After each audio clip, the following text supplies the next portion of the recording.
వెళ్ళలేకపోతున్నారు అని అనిపిస్తోందా?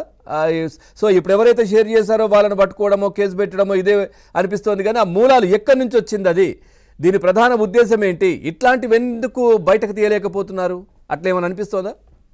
ఇక్కడ ఒకటండి, ఈ యొక్క సోషల్ మీడియా చేసేటువంటి వ్యక్తిత్వ హనానికి సంబంధించింది కానీ, లేదంటే కుటుంబాలకు పంపేసి కుటుంబాలు చిన్న భిన్నం అవడానికి కావలసినటువంటి ఒక కుట్రపూరిత ఆలోచనలో పాల్గొనడం కానీ, ఇవన్నీ కూడా ఒకళ్ళు చేసేది కాదు.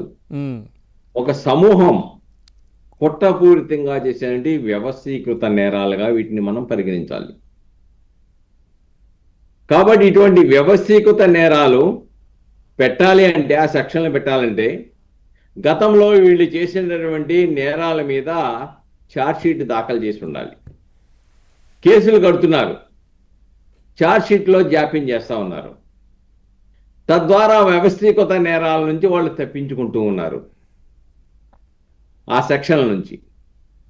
కాబట్టి డెఫినెట్గా ఏదైతే హోంశాఖ అమాత్యులు అన్నారో వాళ్ళు అన్నట్టుగా ఇటువంటి వ్యవస్థీకృత నేరాలకు సంబంధించినటువంటి వ్యక్తిత్వ హననానికి పాల్పడి మహిళల యొక్క లేకుంటే ప్రత్యర్థుల యొక్క వ్యక్తిత్వ హననానికి పాల్పడుతూ అసభ్యకరమైనటువంటి అవాస్తవాలతో కూడినటువంటి రాష్ట్ర అభివృద్ధికి ఆటంకాలు కలిగించేటువంటి తప్పుడు సమాచారం ఏదైతే పోస్టులు పెడుతూ ఉన్నారో వాళ్ళ మీద డెఫినెట్గా కఠినంగా వ్యవహరించాలి.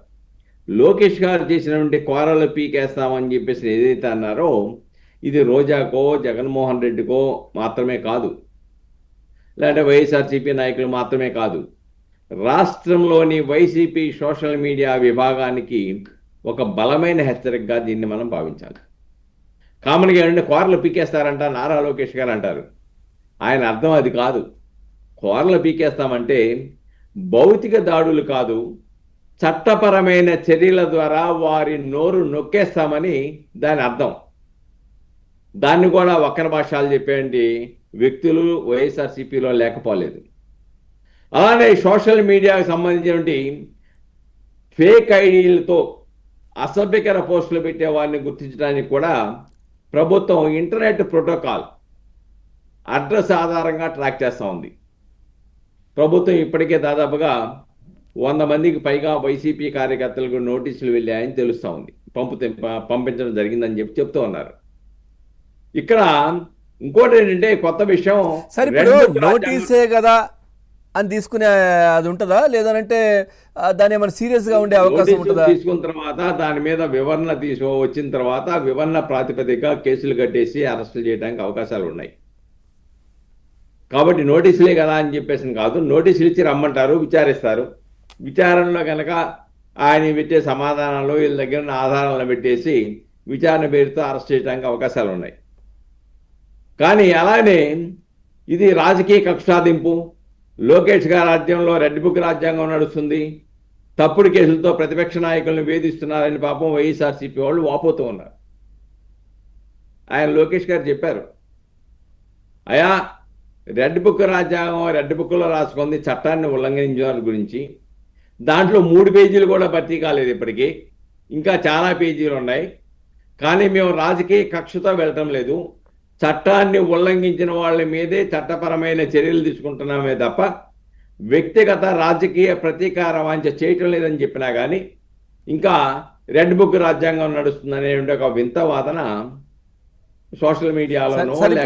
ఇప్పుడు మొన్న ట్రంప్ తీసుకున్న నిర్ణయం మీకు తెలిసిందే, ఏది సోషల్ మీడియాలో సోషల్ మీడియా అకౌంట్లు కూడా చెక్ చేస్తున్నారు వాళ్ళు, ఏదైతే ఇతర దేశస్తులు అక్కడ ఉంటున్నారో సో వాళ్ళకి సంబంధించినవి, సో ప్రభుత్వానికి సంబంధించో లేదంటే ఆ ప్రాంతానికి సంబంధించి అంటే ఆ దేశానికి సంబంధించి ఏదైనా అసత్య ప్రచారాలు చేసి ఉంటే వాళ్ళ వీసా రిజెక్టులు చేయడాలు ఇట్లాంటివన్నీ జరుగుతున్నాయి కదా.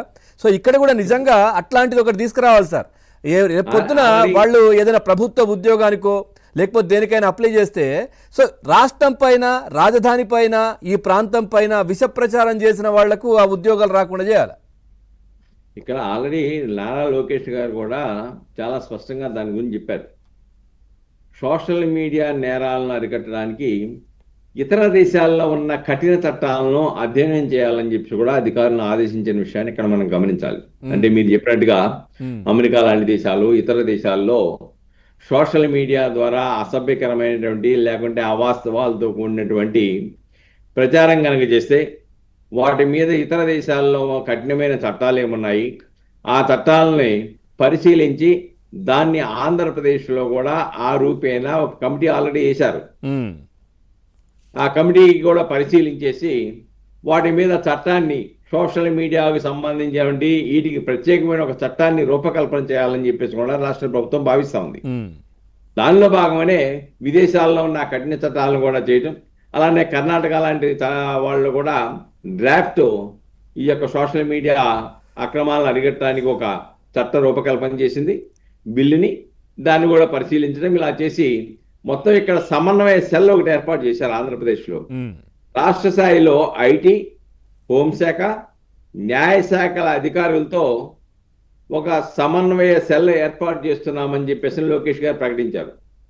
అంటే ఈ యొక్క ఈ 3 శాఖల్ని సమన్వయం ద్వారా ఏ విధంగా సోషల్ మీడియాలో జరిగేటువంటి వికృత చేష్టల్ని అరికట్టాలి, ప్రజల హక్కుల్ని ఏ విధంగా పరిరక్షించాలి, అలానే రాష్ట్ర అభివృద్ధికి ఆటంకాలు కలిగేటువంటి అంశాలని ఓకే. ఏ విధంగా నిరోధించాలి, పరిశ్రమలు రాకుండా సోషల్ మీడియా ద్వారా ఇతర రాష్ట్రాల ఇతర దేశాలకి పారిశ్రామికవేత్తలకి సోషల్ మీడియా ద్వారా మెయిల్ని పంపేసి ఇక్కడ అశాంతి ఉంది, శాంతి భద్రతలు లేవని చెప్పేసి రాకుండా చేసేయడం.